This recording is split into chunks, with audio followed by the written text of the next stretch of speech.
Good evening. It's January 8th, 2024. Unbelievable. And that's our first school committee meeting of the year for Hatfield. I'm Christy Boudreau, chair, at calling the meeting to order. And to start out, we're going to open it up to public comment. Is there anyone joining us online that would like to make a public comment? Okay. We appreciate folks joining us virtually. Thank you. Nice to see you both. And so we're going to move on to our mission moment. And I know I have one to finish mission moments, but before I get there, does anybody want to share a mission moment? These are sort of the things that speak to how our school district is bringing our plans to life.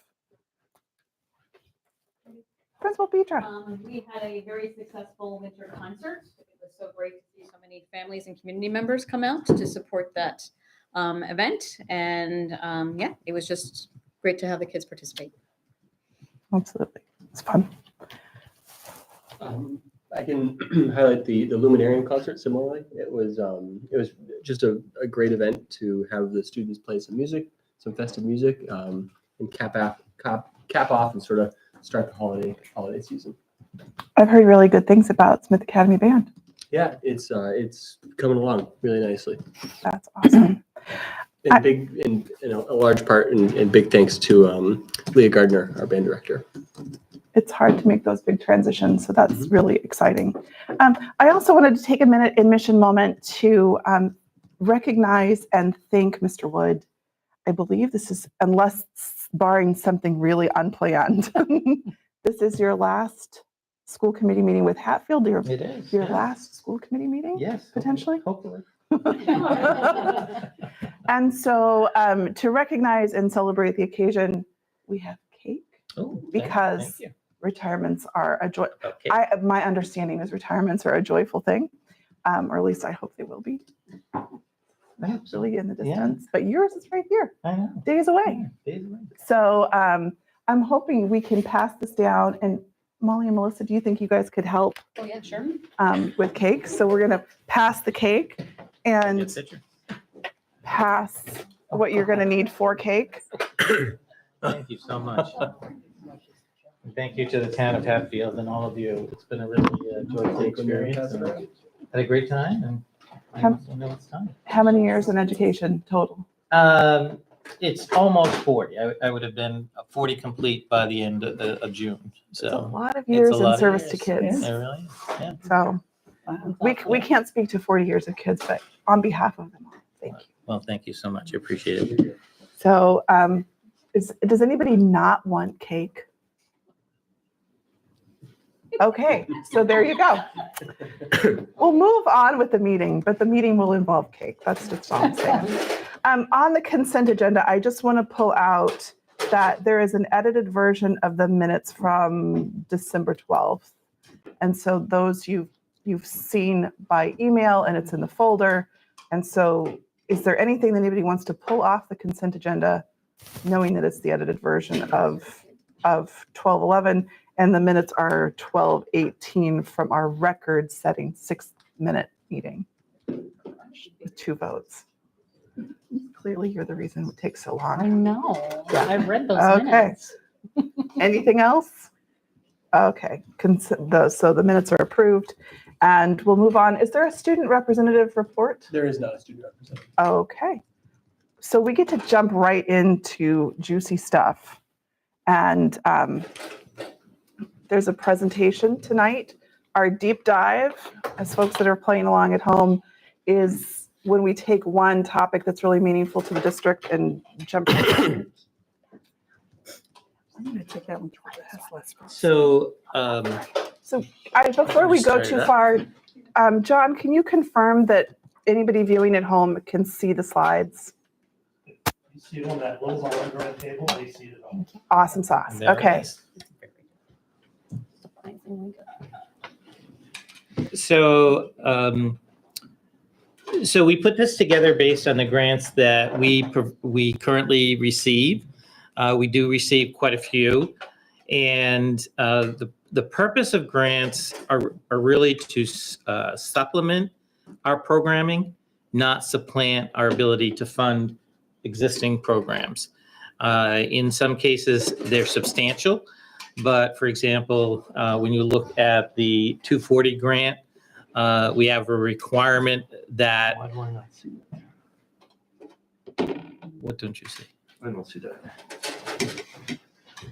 We have a requirement that we meet the expectation of funding special education within the Hatfield Public Schools by Hatfield dollars. And as long as we do that, and they don't check every year, but they spot check. So it's called maintenance of effort. And so they do monitor this type of activity to be sure that communities are not supplanting their program dollars with grants. The idea for many of these grants, whether they be federal or state, or even the elective grants that we apply for and do receive, they really are to either target specific initiatives that we are fortunate enough to feel we can have, or we are trying to support a particular initiative. And so tonight we're going to start looking at our special education grants that Dr. Bremner has responsibility for, usually writing and certainly oversight. Before you guys jump in, I just can tell that the folks at least the folks on Zoom, unless they're tuned into, John, if they're tuned into our YouTube streaming, will they see it there? Yes, they will. Okay, so I'm going to suggest to the Can they folks not see who it? are on Zoom that they use the link on the agenda to go to the streaming YouTube, which is live. And that way they'll be able to see it, because I don't think they can see it on the Zoom. Oh. Just for those folks, because then when we shut down the Zoom, that will go away. So just want to give them a second to acknowledge that they've.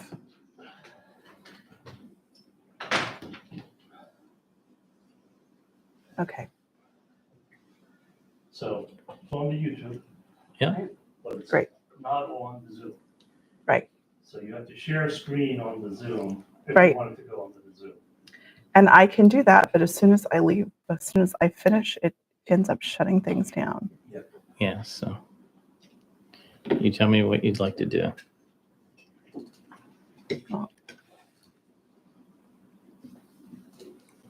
We can share it offline with them as well, because we know who's there. Right. So I'm just trying to make sure it's on his stuff. Yeah, it's on my stuff. Okay. That's probably most important. It is.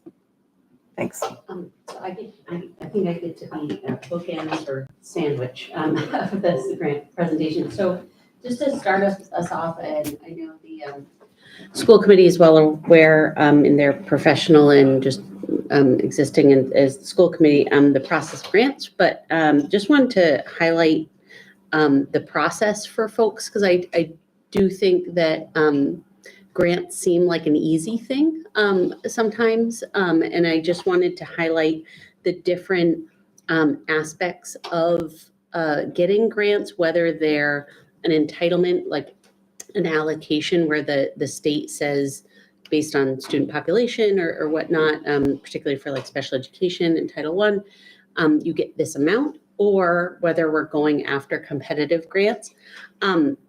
This is a kind of similar process, no matter which direction. And you can see that it is quite involved for the various staff that take up these components. So the first piece is to research and find grants. So there are some that are annual grants that we know that are coming to us, but then there's some that are kind of regular, but at an odd interval. There's one this year, for instance, that I'll talk about in a little bit, related to special education that's available sometimes, but not always, or researching the competitive grants, and vetting out whether we qualify or are even in good running for such a grant. Then there's the step of gathering data, collecting reports, creating reports. Sometimes there's performative tasks like self-assessments that are required and analyzing those needs. And then when we complete the application, there's always several parts to the application. So there's the narrative where we talk about what we want to do and what our needs may be related to that grant and any data required, and then the budget proposal. And when we look at budgets, each of the grants that we'll talk about tonight, they have their own set of requirements. So, something as simple as transportation. Sometimes it's okay. A lot of the times it's not under our special ed transportation, or even supplies. Some are covered, some are not. So I know for myself, for like the 240 grant, there's about a 30-page supplemental document of saying what can and cannot be used in that. So that budget proposal is pretty involved. And then we wait. And sometimes we know how long that is, and oftentimes we don't. For instance, I applied to a competitive grant in November, hadn't heard back. I just reached out ahead of this meeting, and they said, oh, yep, we will be releasing that information the end of January. But there was never a notice of when that would happen. So the waiting game is tricky when you're trying to plan. And then if we do get that allocation or we're awarded the competitive grant, there's a lot of work around making sure that the purchase orders are in, that things, if we need to contract with folks, order from different places, sharing the budget with Riley or the town, and monitoring that fund usage. So there's a lot of ongoing work in that way. And then oftentimes with allocations or with awarded amounts, there's some kind of monitoring or the need to audit at some point during it to show what we've spent our money on, and there might be a progress monitoring component. So that's just an overview of the grant process. And for those of you who've participated in it, this is nothing new, but for those of you who are less familiar with the various grants, we just wanted to summarize that. And then Melissa will walk us through the next set. So Title I is a federal grant. It's an allocation grant. So we find out over the summer what that amount is going to be. This number is contingent on a few factors, but mostly it's around the free and reduced lunch data. There's also a requirement that I need to contact any and all school choice or schools that we send students to other schools, private schools, to see if they are interested and or want some of our Title I monies. They are absolutely by law allowed to have that. And then also for homeschools. Primarily, this is used for a reading interventionist salary, our required Title I reading night supplies, and for books. Do you want us to just go through all of them and you'll ask questions as you go, or do you want me to stop at each one? Let's see if we can kind of get through a lot. Okay. Is that okay? Yeah. With you guys? Yeah. Okay. Title II is another federal grant that, again, we are allocated money. This is between anywhere from $4,000 to $5,000 we've gotten in the past. We use this money primarily to support and fund the mentor coordinators and our mentoring program. This is for supporting teachers who are getting mentors in both year 1 and year 2, or tier 1 and tier 2. And that's required by the Yeah. state. Our Title IV grant is, again, another federal grant. We are typically allocated around $10,000 a year for this grant. This is used primarily, again, for supporting safe and supporting healthy schools. We've used this money to purchase the second step curriculum and materials. Stipends for our resource officer are also used for this money, as well as the insurance for the comfort dogs. So the next couple of grants I'll be talking about, and these are grants specific to Smith Academy. So the first grant, we're in the second year of this one, is the Safe and Supportive Schools grant. And it's to look at ours is to look at school-wide safe and supportive school environments. So last year, the grant involved, using it's a department-made self-assessment tool. And so we use that tool to look at different areas where we might want to focus. The last year, That came out mid-year. So some of the areas we had been hoping to use the grant for were already kind of in the running. So it was kind of putting, we'd already started doing some of the stuff that we had anticipated needing it for. So it was nice to have that, to be able to kind of validate some of what we were doing, saying, yep, this works. This is what we should be doing according to the self-assessment tool. And it also allowed us to kind of chart a path forward for what we would like to, what we'd like to do. So primarily we're using it to help stipend advisory teachers for the advisory role, as well as to implement second step at the high school and middle school level, and to adapt second step to be relevant for high school students as well, which is a social emotional curriculum. The PACE grant is one that I wish I could take credit for, but I can't. I inherited this grant. This started under Principal Buckland a while back, and has been kind of the gift that keeps on giving. This was supposed to be a 1 to 2 year grant to help support computer science literacy and initiatives, and they keep just extending it. So we are now in year 4 of this 2-year grant, and they've also increased what they give us. So it started at $10,000 per year, and now we're up to $15,000 per year. It's allowed us to really make strides in our computer science offerings. It's allowed us to train teachers across the board, including teachers who would like to integrate more computer science into their regular curriculum. It's allowed us to purchase a lot of equipment. So there are times where if you come visit Smith Academy, you have to dodge drones that have been coded to fly in the hallways. From our students, we were able to purchase those. You're able to purchase 2 3D printers. Recently, one of the 3D printers broke down, and the other 3D printer printed the part that was needed to fix the other 3D printer, which was pretty darn cool. Isn't that amazing? And that was a student who had that idea and was able to do that, which is pretty neat. And so recently, we were, as a district and as a school, we were celebrated. Hatfield Public Schools was celebrated by the department for the number of students that participate in computer science. It's now a required part of our curriculum up through 9th grade, and then we have extensions beyond that up through AP Computer Science, and we're looking to develop community partnerships for internships and work studies as well.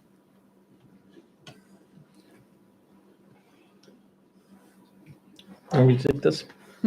So one of our most prolific grant writers is Jean Hobby, who's our nurse leader. And she has partnered with John Halpin, our Director of Student Nutrition Services. And so we've applied for a school nutrition equipment assistance grant. And we're just mentioning this, we did not get this particular grant, but it was a very intensive writing process that involved working with community members, farms, and so forth, as we did in the second grant as well. And so, we look, and whenever something comes our way that we think connects ourselves to our mission and our district improvement plan or our school improvement plan, everybody gets on board to try to find what's out there. Mr. Halpin has been successful in writing some grants as well for the food service program. And this year he applied for and was awarded $1,789 just recently. And we were just notified so that we can purchase items such as potatoes and local dairy. Had to be potatoes. Had to be potatoes. But we're very big in looking at how to move farm to school. And we have the garden at HES, and that's something we would love to expand to SA. And should the resources become available, I'm sure Mr. Halpin would be interested in doing that. We applied for a fairly large grant called the Action for Healthy Kids. And again, this was a pretty pretty big opportunity to work with community members, area farms, and so forth. We were not funded. But one of the things that this writing process does is it gives us a bank of a written grant that we can then draw on should another grant come available. It shortens the writing process. So that's something that we're certainly taking advantage of as the time is invested in these grants that we don't receive. One of the ones that Jean has been very active on and been really, I think, in terms of some of our school initiatives around healthy students, is looking at the Comprehensive School Health Services Grant. Some of this is directly written for and embedded, but some of it is money that they have just consistently increased the grant, especially after COVID, because of looking at how to proactively get students engaged and accelerated learning through mental health and student health. So we have consistently been increasing the grant awards through this grant, and they have funded a wide range of health-related opportunities, including staff for mental health services within the school to work with classroom teachers, the mental health liaison, looking at community resources, developing something that was started during COVID and was continued on by this person. And then most recently, we've needed to replace our AEDs at Smith Academy, and this fell under the grant to be able to do that. Jean is very actively always making herself available to write these kinds of grants. What's an AED? Automated external defibrillator. Thank you. I knew the defibrillator part. The zapper. The zapper. And so, just to emphasize that these are the sort of combined school health grants, the CSHS, and then the school-based health grants that have come into play here. So there are two kind of combined. Most of it is the second part, especially, is federal money that the state received that was non-ARPA. And so we hope that will continue for at least a brief time so that we can continue those, the initiatives that we've started.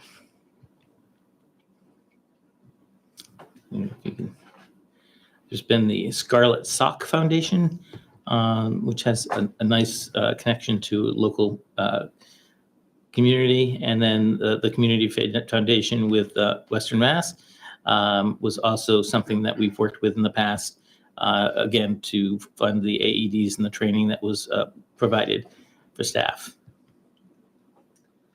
And now the sandwich ends. The sandwich ends. So we always, the two consistent ones are the 240 and the 262 grant. So the 240 is the big IDEA grant. So this is the biggest grant that I help manage. So this is about $100,000 every year. And Michael already discussed, we don't get this money unless we are making sure that we spend enough local funds to educate students with disabilities. So there's quite a process in the application process to make sure that our budget is correct from the get-go so that these funds can be released to us.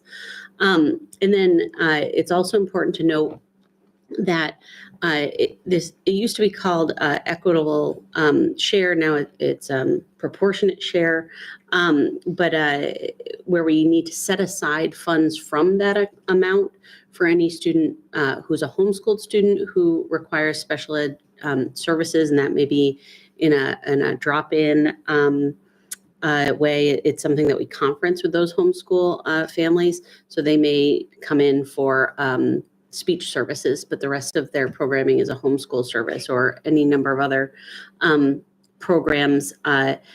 so we need to set aside some funding related to students who are homeschooled or who are Hatfield residents but attend a private school.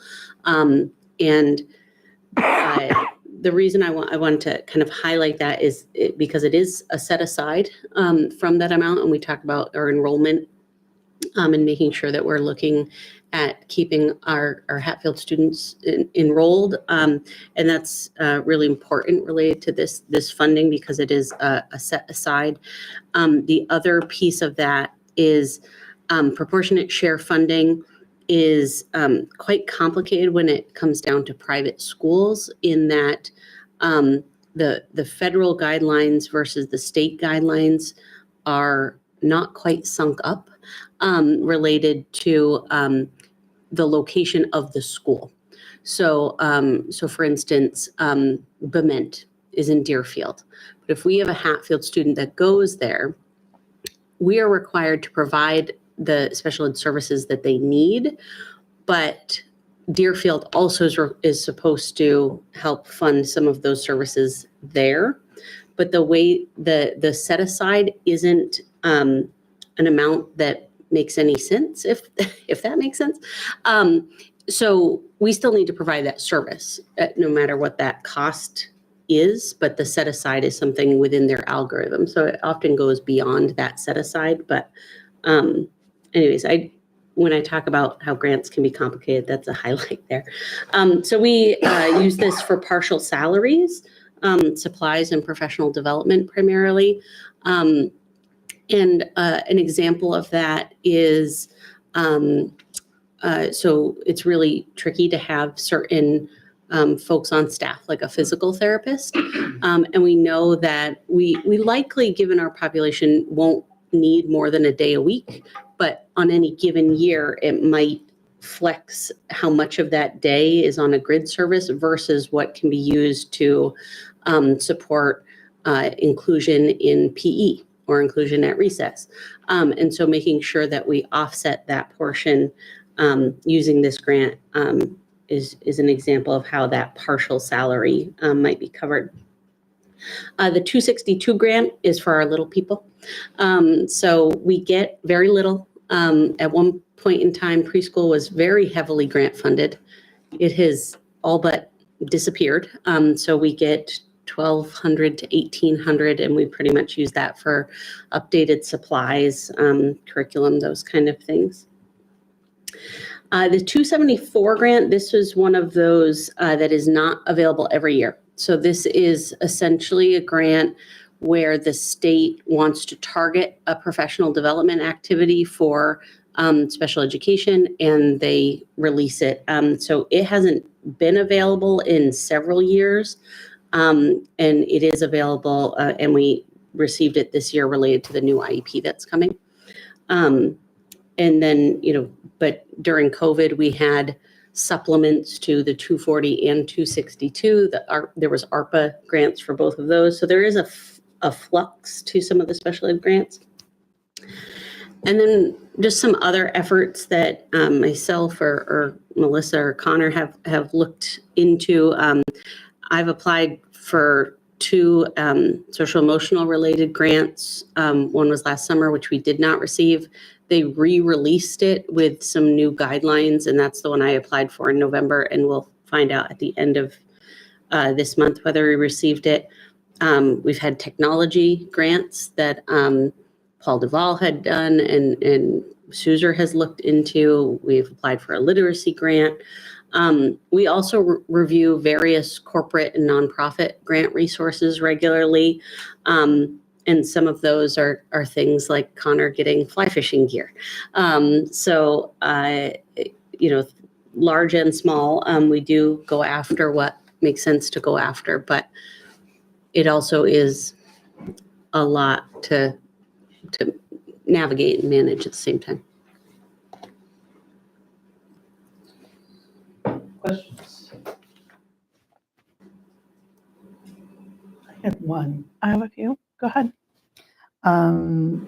Molly, regarding the 240 grant, Mhm. the set aside money, Mhm. is there ever a time where the set aside money isn't all used? And if so, what would have happened to it? Never, but Okay. if there was, a scenario would be, particularly in this district, is if we only had one or two students and they moved, and what was planned wasn't there. We do have to report that if it wasn't used. And after a certain period of time, it can be used for other efforts. I But was thinking kind of like somebody homeschooled and the family is choosing not to receive any services or something to that effect of. So this is part of what I do in the summer is have those conferences. So we have and throughout the year leading, like during this year, we have team meetings if they're an established student. But if there's a new student or we sort it out, we have these conferences of this amount of money, and there really isn't. They give us an allocation. They say, of this amount of money, you have this amount of students, you need to use this of your 240. It's then up to the discretion of the district with partnership of parents, how that's divvied up. Because sometimes things, so say like a drop-in speech service. Well, I don't really need to set aside, identify a certain amount of money for our speech pathologist. She's there. She's already fully staffed. She, maybe adding somebody to a group or something like that. But somebody traveling out or a tutor or you also can buy supplies using that money. So there was an autism curriculum that a family wanted a couple years ago. That's some of the money we used, or a portion of some of our contract consultation providers who will consult just to the parents. That's another way we use it. So it all gets used, and often, every year here and most everywhere else, we still have that obligation for FAPE, so we go beyond that. But I don't know if that helps. It's kind of a You're mucky saying it's more area. flexible, that it's not per student or. No, yeah, it is more flexible, and so it gets used up, and no matter in the end run, we need to provide the service anyway. So. Thank you. Any questions? If we don't win the grant, do they give an explanation as to why? And if so, do we ever back at it as like, oh, this was a missed opportunity? If only we had done the application somewhat differently, then we would have been awarded it, or does it usually just seem like, oh, okay, we weren't the right fit for that grant? It depends on the grant. One thing that you can do is if a grant is not awarded to you and you thought you were a strong candidate for it, you can reach out to other districts. If you can find out who received the grant and then see what they were able to submit to get some information and get a little comparison there. But some grants, they just say no. And we're in a lot of the grants are really targeted for underperforming districts. That's not us.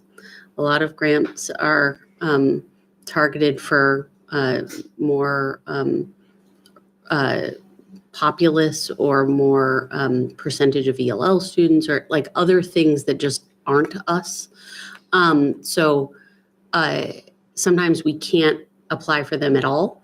And other times it sort of says like, this is who we're trying for, but everybody's welcome to apply. And we do try to go for those, but we recognize it's pretty kind of going into it. Often we'll recognize that it's pretty low probability. But we try and make sure to highlight how we align with what they're looking for. So if my quick math is right, and superintendent would double check me here, we're talking about grants for fiscal year 24 were less than 3% of our total budget. Right. So just to put that into perspective, this is a very small, to the early point, which is this is supplemental. Mm-hmm. This isn't covering major programs, or fully funding stuff. So it looks like this year we budgeted for around $195,000 in grants total. And some years we budget and it doesn't come in, is my memory as well. So we had a Title I year where we expected, and it was like, oh, it didn't. It just, yeah. Connor remembers vividly. It was less than half. I think you write the Title I grant. So you guys I do share it. now. You do now. I do know. Nice pass. Yeah. So a couple other quick questions. Who's tracking compliance? How does that work? It really depends on the grant, but the grant author is required It's on the to- hook. It's on the hook. So, okay. And there are requirements at the end of the year that we have to make sure that the money has been spent, that there's tracking up, all of that, because most of those grants, particularly at least the Title I, Title II, those have to be spent by June 30th. Are we seeing challenges in meeting the performance measures as we go back and do that? Not that I'm aware of, I no, don't think so. no. Like, what do you, I like the idea of following up when you can, because sometimes you really learn something valuable. Is there a way that we're capturing that in a way that other people who write the grants hear about it too? So if something doesn't, if one of Jean's grants doesn't come through, does Molly hear about that? Just because sometimes those learnings apply to other things on occasion. Sometimes they won't, right? So with John and Jean's, I often partner with Jean, and Michael usually partners with John. We kind of divide and conquer that way in some ways, because it's sort of operations and then like health and mental health world. So, and I mean, Jean is wonderful at going for these grants, but at the same time, this is part of the COVID funding wave, which has been beneficial. So DPH was flooded with funds federally related to COVID, and they've reallocated down to local level. We had ESSER funding throughout COVID. That disappeared. This DPH funding has increased. We don't know how long that'll last. Anything else while we're on grants? I'm wondering roughly what percentage of the grants renew annually. Like, it looks through reading through these where some of them are like you can apply every year, or like roughly like a percentage of. So, if I understand the question, so things like the special ed grants, they are usually always available. It's just the amounts that change. And the entitlement grants are always annual. Again, the amounts of funds change. Change drastically year to year. A lot of the other grants, the smaller grants, the competitive ones, they're like 2-year grants at a minimum, because they'll do kind of a kickoff year, self-study year, followed by an implementation year. So not typically, but a lot of times you'll see either 2 or 3-year grants, which is nice, because if you get it for 1 year, then you're kind of guaranteed it for a couple more years. So you can sort of, if it's created a new program, you can start to budget for that and then kind of wean off of it a little bit. And for the special ed grants in the spring, I think Michael refers to it lovingly as pothole money, but there's when the state does their figuring, sometimes they'll find additional monies or something that wasn't used, and they'll do a reallocation. And I always go after it. I remember it was one of the ARPA ones. I think I got 24 cents, but I filled out the paperwork. But when that comes in the spring, so it's usually not much. On the 240, it might be like $200, and the 262, like 10 to $20 here. And then when we had the ARPA funding, those were correlated, but a little bit less. So that was even less. So whenever it comes up that we can get more within our grants, we always go after that as well. Title I will do that, but Title II and Title IV do not. Okay. I remember, I think it was last year, but there was a reading grant and we didn't have the curriculum in place in order to be eligible. So that's kind of my question. If we get the feedback 1 year on a grant, like, oh, you don't qualify, here's why, that feedback is then like, how often are we then kind of like getting a second shot at it? Right. Yeah. So like when we applied 2 years ago now for the math materials. But the main reason why we did not get it is because we had not put in for and purchased our math materials Mhm. before we applied for the grant. We did it almost literally a week later. So that was a piece of the puzzle. And they already had enough grants ahead of us that they had already done that. So it's usually kind of a one and done. Yes. Yeah. Yeah, because they did math 1 year and then they did literacy last year. But we do store all that, like what Michael said, like we store all this information. So, and I know that sounds funny about if we didn't get the grant, why would we reuse that information for a new grant? But the grants are each slightly different. So if I have pulled a certain, data or report for one grant and articulated that need, we still have that need potentially. And so we're able to kind of rework it. So all of us share. I mean, we all have folders of information for grants. So it's productive to apply in that sense, and it helps it's another mechanism to review our practice and think budget forward and those kind of things. Anything else before we?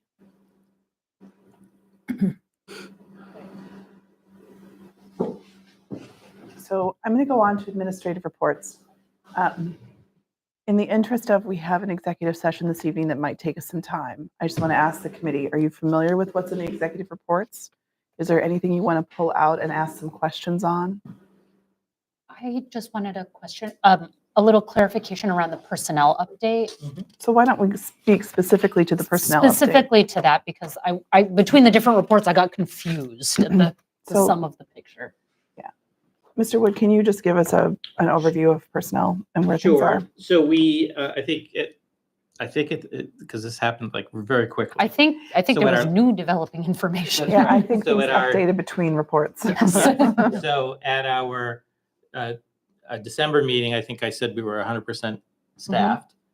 And then one of the ESP candidates that we had offered a job to toward the job at HES ultimately decided not to take it. So that person did not take that job.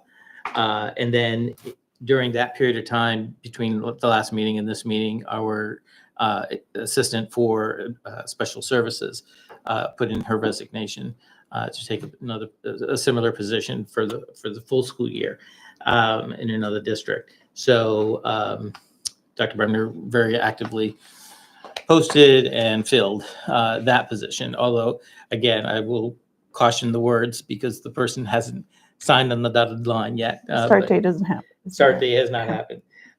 So were those the specific questions that you had? So it's like the student services position was open and we are, We have a candidate, a very the candidate is there. qualified candidate. ESP, we still have one open position. We do have one open position. However, don't have one Dr. open Bremner position. has worked a couple Things of different scenarios Okay. that we're going to fill it, but through contracted services with a different position. I think a couple of meetings ago, we talked to you about an RBT Mhm. position. And so those services are going to kind of fill in based on what the IEP requires. Okay. And then at the high school, there was an ESP position that was filled. We're good at the high school. We're We're good. We're Okay. good at the high school, and we also have filled the vacancy left by Jason Duncan as he's moved into the Dean of Student Support position. Okay. 99%, let's be careful. Right. So, yeah. Okay, thank you. And we still need a van driver. We still do. We need it. still- Always, Oh. always. For those Um, community, please. Yeah. We did repost and I was in touch with some applicants that, would have needed us to provide the training, and we even looked to offer that, and then it didn't move forward. So Yes, always. Thank you. It is a moving target. I could tell. I was like, I think these reports were all written at different times. Yeah. So By the hour. we yeah. just know where we're at right now. Anything else? Jen, you have a look. Yeah, think you I have a was just wondering, is there an enrollment update at all? There is at the Mhm. bottom of the personnel report, that tab. And I think that's also going to come up in the school finance. All right. So can we pause Yes. that? Because there's That was on conversation my there. Okay. So with that, I'm going to move on to item number 8, that there's an opportunity for co-op baseball and softball, which I believe will require a vote. Can you give us some overview of that? Yeah, so the idea is that we would host the teams. So we would continue to have our baseball and softball teams. And it would also give the opportunity to students at the Pioneer Valley Chinese Immersion Charter School to join our teams as part of the co-op. One of the things that we have found over the last several years is that the numbers for baseball and softball, they aren't quite as strong as the numbers for fall sports or for basketball. Additionally, especially in baseball, you have things like pitch count mandates that you can't go over. So you need a certain number of players to field a team. So that's our hope, is that in addition to growing enrollment and having more of our own students play, that we can give other students the opportunity and also benefit our school by having more students play and possibly more teams. Just to clarify with the co-ops, the students attending PVCIS would arrange their own Yep. transportation and everything. They just come here, they just participate Yep. with our team. Yep, they participate. They would pay the user's fee to our school to be part of the team. There would never be an instance where a Smith Academy player didn't make a team or have an opportunity to play because students from another team were playing.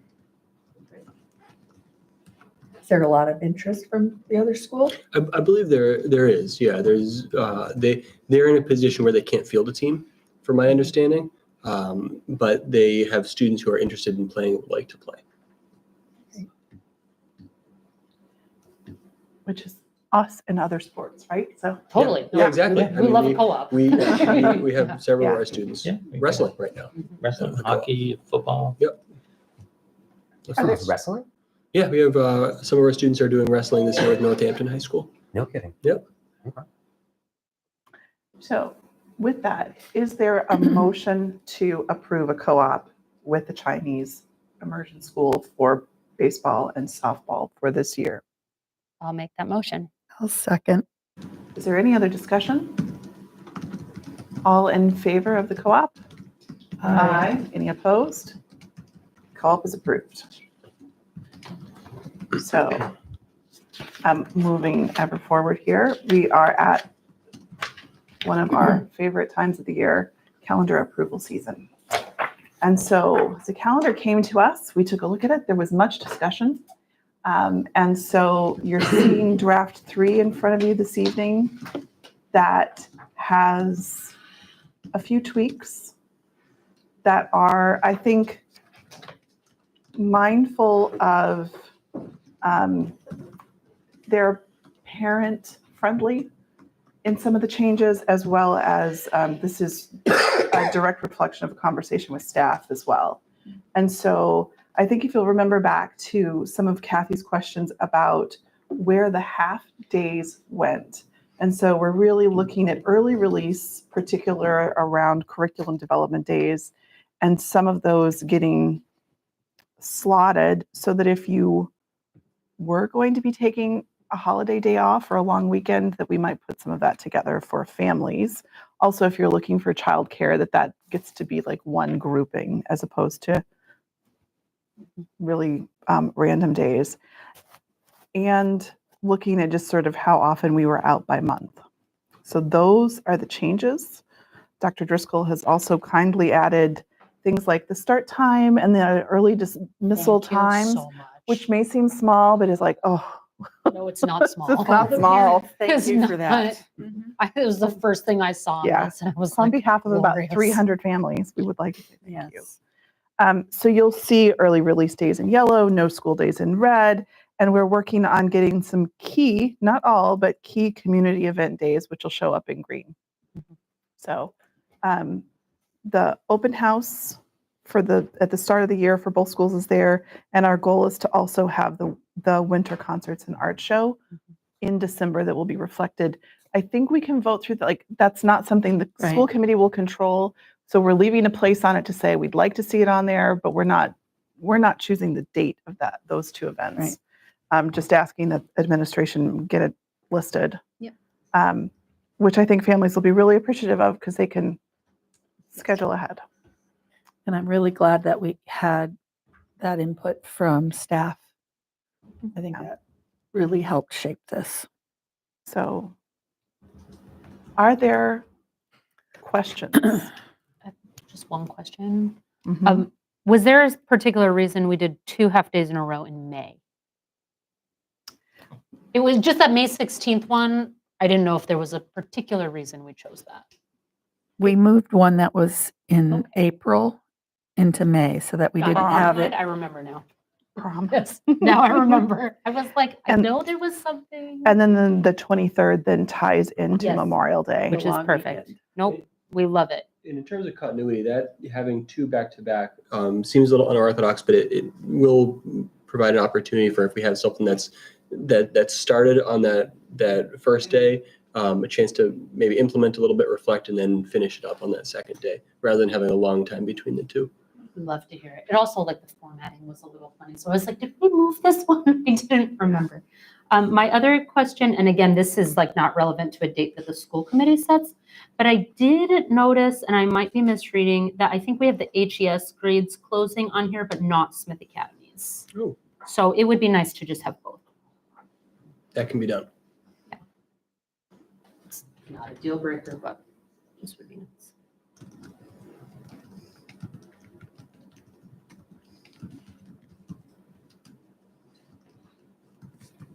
Do you like a motion? Or are we still discussing? I'm just making sure everybody's like, this can sometimes be a thing. So I'm just making sure that we've all thought it through and had a chance. It's comparable to the half-day schedule in general that we see year in, year out.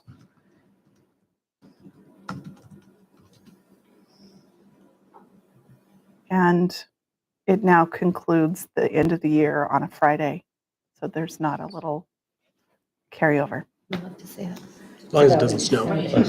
Provided it doesn't, right, depending on the snow day schedule, however, We're controlling what we can control. indeed. We'll get one snow day, so we have to open them. Oh, Monday. Okay. Are folks ready to take a vote on this? Here's just one quick question. Of course. Refresh me again. What's the reason why pre-K and K start 2 days after? The kindergarten and preschool have orientation, like they invite families in to see the classroom. Okay. And for kindergarten, we actually do in mass assessments. So parents sign up for a half an hour block of time, and we have the OT, the speech teacher. There's different assessments that are conducted during those 2 first days. You're talking about August 29 and 30? Yep. Should we consider putting that on there then so families know that they still have something? Well, there's the first day listed and then they get communication specifically. So you want to see a pre-K. Well, I K just don't eval know, days. or just like orientation days. K and Because pre-K. this is, Sure. otherwise I would be on vacation. Yeah, that's fine. Until Labor Day. Yeah. Yep, that makes sense. Are you editing that now? Or Yeah, I no? would just put in like orientation days or something. We can just It's put that below for August the- 29th and Yeah. 30th. It's pre-KK orientation. But families get calls in the summer and they sign up for a Yes, half an hour. they do. So it's not like they need to be available both days. or No. But they have to. But be they in town they for it. need to be, Right, yeah. it needs to be Right. blocked. Yeah, yeah. Yeah. Yes, But I just, Right. I don't No, want but- them to think it's like Right. a full day full day thing. thing. Right, gotcha. It's the Yeah, same no, with the it's- parent-teacher conferences. It's blocked for the afternoon, but Right. they're only getting a Right. 10 or 15-minute window. Right.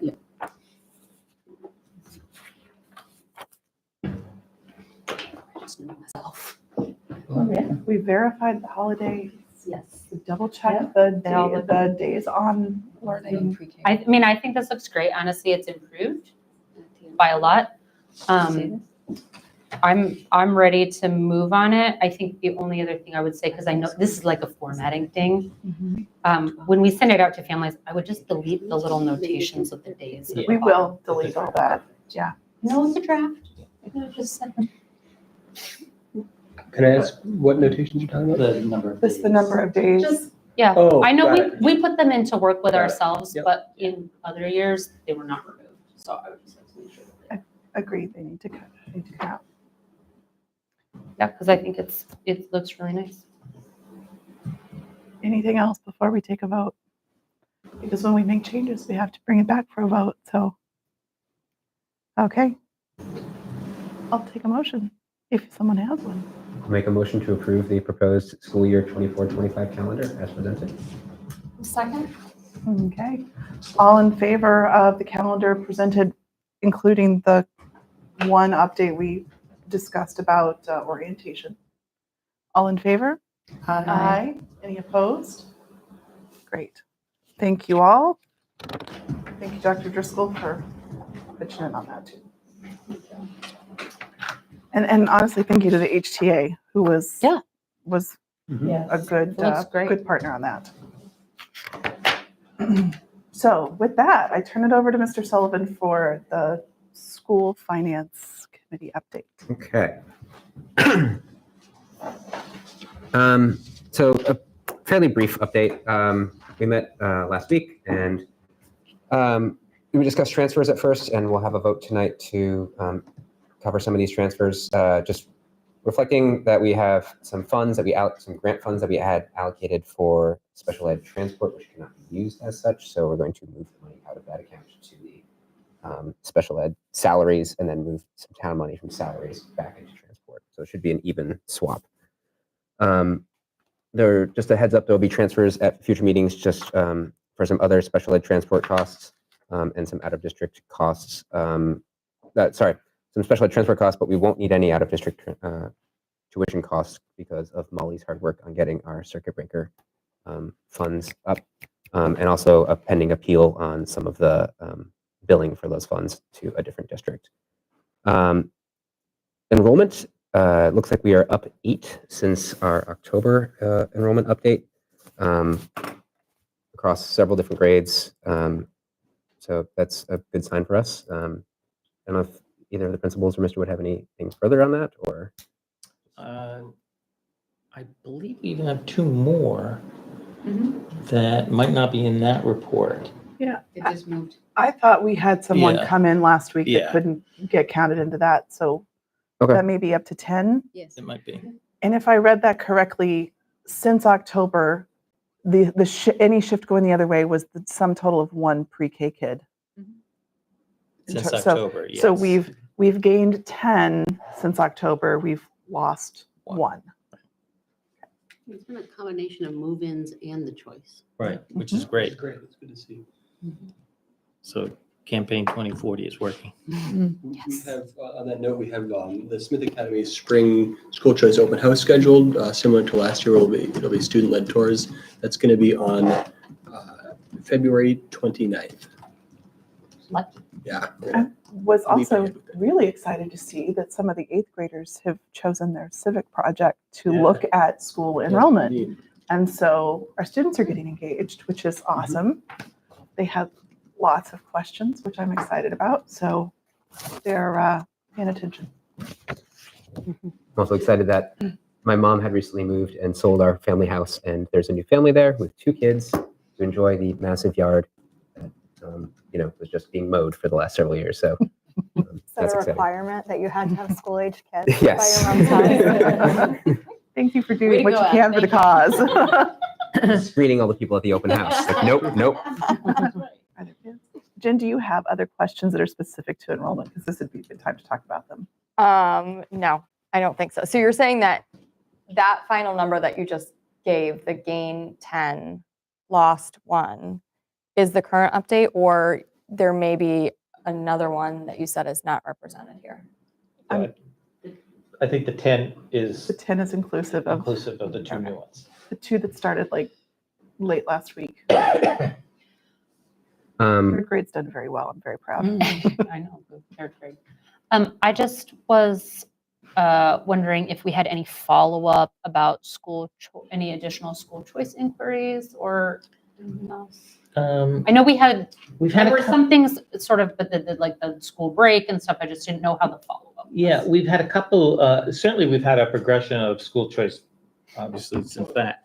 But even in the last week, I believe we have somebody's coming for a I tour. have 2 tours this week. Awesome. We So, had a shadow this week. Yep, we had a shadow.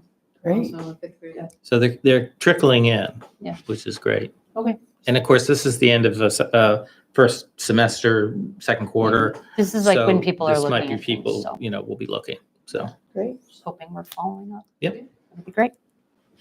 Sorry, Adam. That's okay.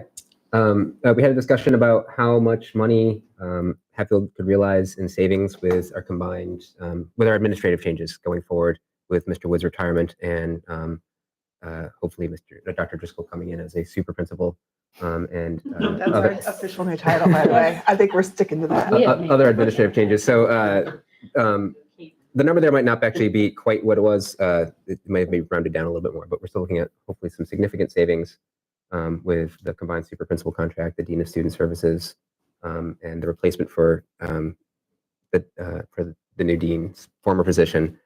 And question of, if there are remaining funds, do the remaining school committee members have any direction as to what to do with those funds? So we've been having a conversation that because of this specific change, one, there's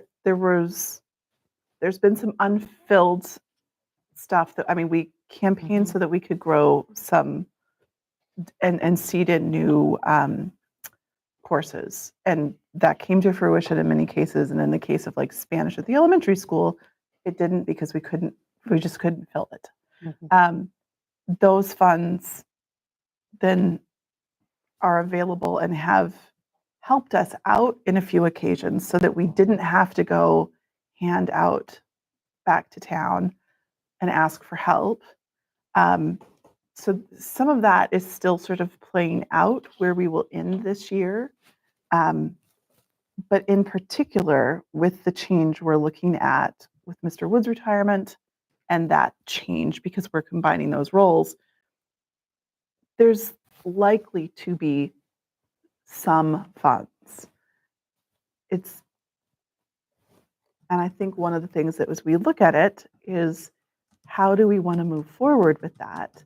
Because at the moment, there are $0 carrying forward in school choice monies, where typically we have had not the sort of mythicalized millions that some people think we might have had. That was never the case. But we have often had some reserves in our school choice budget that is carried forward and rolls over. We have an opportunity that things could shift back. We have an opportunity to end the year with some money left over that then would revert to town. If it reverts to town, it's out of our budget and control at that point. So I think the finance team is saying, would like the full committee to be thinking about how it's not a decision we have to make tonight, but it is a decision we need to be thinking about if we're able to have some savings. And I mean, we've worked to have some savings, right? But also there's an opportunity right now. We have some changes coming with next year. There could be things like professional development, that this might afford something special to help us be better prepared for next year. It could roll into school choice. It could roll over and help fund incidentals in the future, or it could go back. I mean, those are sort of the broad paths. And I think we're mindful that we asked for a lot, and I think that cuts both ways, right? So. And I think, not to put him on the spot right now, but I would be interested to know where administration thinks that money would have the best impact on student performance, student achievement.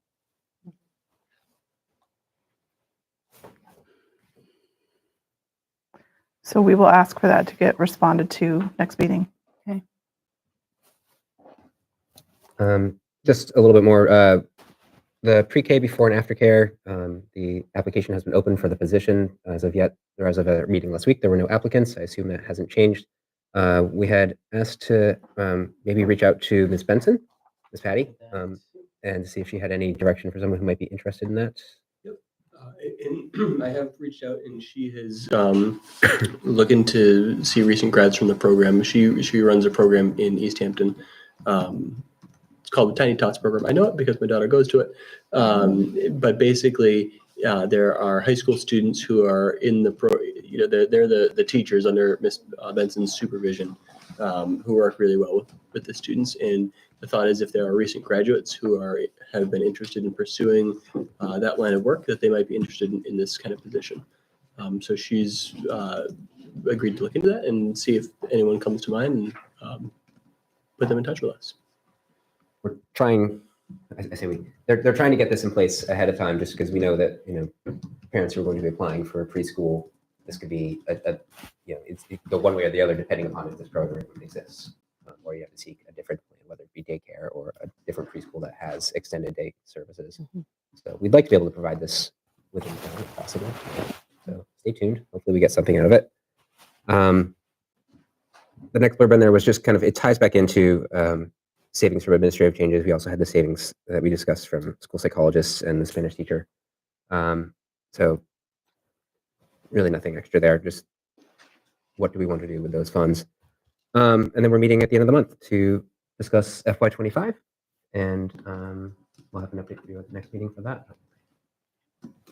So budget season is here. Cheers. Always here. Town finance is calling. Doesn't seem to stop. No.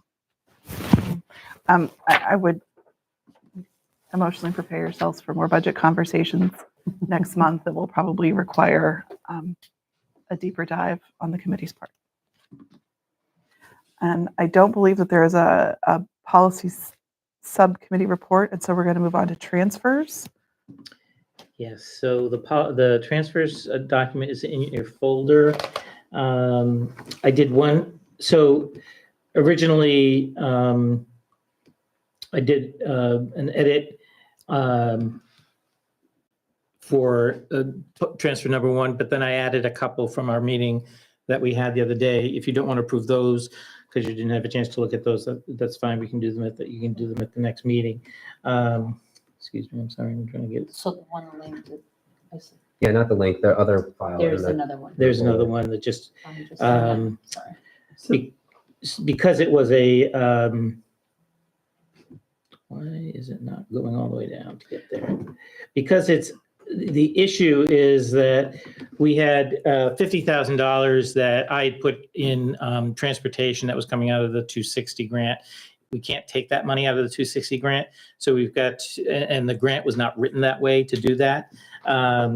So we want to move 50,000 out of secondary teacher salaries and move that to transportation, and move the 50,000 that's on our budget document to teacher salaries, so that it'll balance on our document. The grant was already written as teacher salaries, so that doesn't have to be changed. This is from the 240 grant? Yes. And so you see 50 on there twice, but it's the a same one thing, it's just- $50,000 change that has Right. to kind of go a couple different Yeah, yeah. places. Got it. And then the BCBA is just because we had that as a staff position and we're having to support it with outside services. Correct. We're going to make that into contracted services, And then the sped driver, same thing. same type of thing. So And- it's just wwhere we can get the work done. So it's just changing, it has to change line items. Right. Makes sense.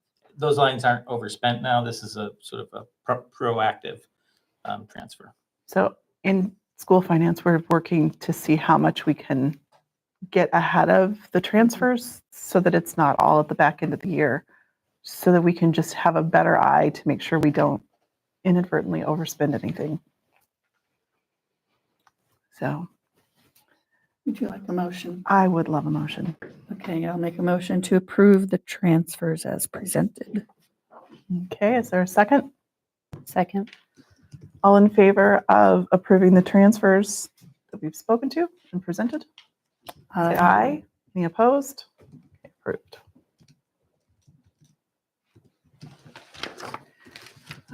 Okay, so with that, the committee is going to go into executive session per Mass General Law, Chapter 30A, Section 21A, to conduct strategy sessions in preparation for negotiations with non-union personnel, or to conduct collective bargaining sessions or contract negotiations with non-union personnel, to discuss strategy with respect to collective bargaining or litigation if any open meeting may have a detrimental effect.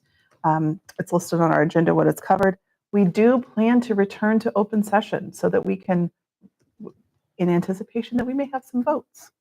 And if that looks like it is going to change, we will speak up. But I'm pretty sure we will be back relatively quickly. I would like to actually start this conversation related to the super principal contract. And so that will be just the committee. And then Dr. Driscoll will join us to talk about the MOUs. So That's your motion? that is in fact my motion. Then I will second your motion. Excellent. All in favor? We have to I have roll to roll call. call because of that. So roll call vote. Boudreaux, aye. Engelhardt, aye. Bench I. Maloney, I. Sullivan, I. Great. Thank you. So I think, guys, we're going to unmic and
right.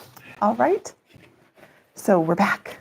So exciting. So we're returning to open session after an executive session to talk about a memo of understanding between the Hatfield School Committee and the Hatfield Teaching Association. We have a number of those to take a look at.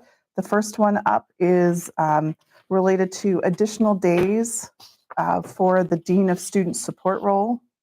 Sorry, committee, I'm doing this by the agenda order. It's a little bit different than your paperwork. This basically allows for that Dean of Student Support role will have an additional 5 work days for contracted year. Does the committee have any concerns?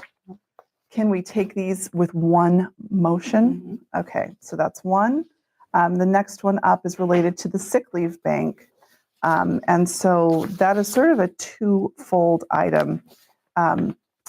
There are 2 collective bargaining agreements, one for the teachers, one for our educational support professionals, each of which speaks to a sick leave bank and a sick leave bank committee.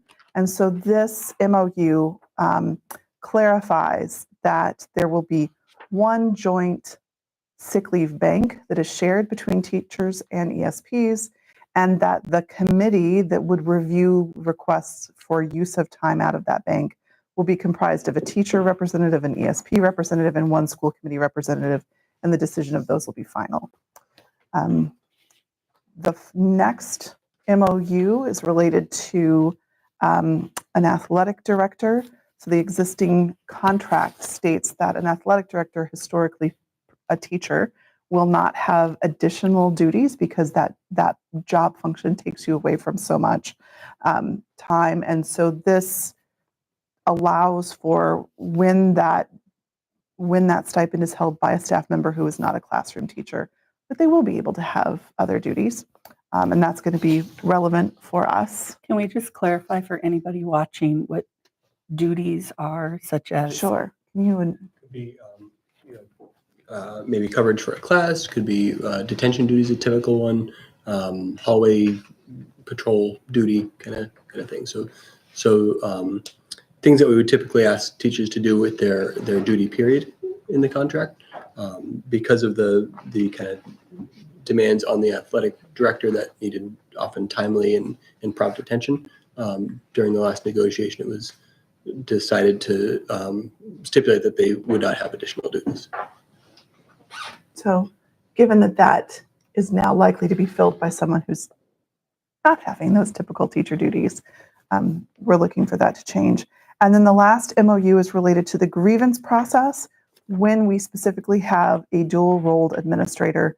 So when we have a super principal, that the grievance process that would start typically with a principal and then, if unresolved, would move on to a level with the superintendent, that in those cases, if it was in a building where the principal served both roles as superintendent and principal, it would skip the superintendent step because that would already have been heard and move on to what is level 3, which would include the school committee. So it keeps the timeline of the grievance process the same. It just shortens that level. So having reviewed these MOUs, school committee, is there a motion to accept? I will make a motion to accept the 4 MOUs as presented. I'll second that. Okay. Do we need a roll call vote for this one, Kathy? It's our historical memory. I think we do, but I'm No, not sure because that we we're in do. open session. We're not It's in. just going into closed. Okay, all in favor? Aye. And that's a 4-0 vote. Our last piece of business before we adjourn is like the happiest part of the night in my book. And that is the finalization of our superintendent principal contract. So we've previously voted to make you an offer. We are excited that you have accepted the offer. Excited to accept. And we have concluded the deal terms for the contract. So I believe we just want to make a motion to make that contract formal. I will make a motion to approve and accept the contract with Dr. Connor Driscoll as our superintendent principal. I'll second. All in favor? Aye. And I would like for the record to include Mr. Sullivan's aye vote in abstention. So with that, happy news. Is there a motion to adjourn for the evening? So moved. Is there a second? Second. All in favor? Aye. Aye. Thank you very much. Thank you all.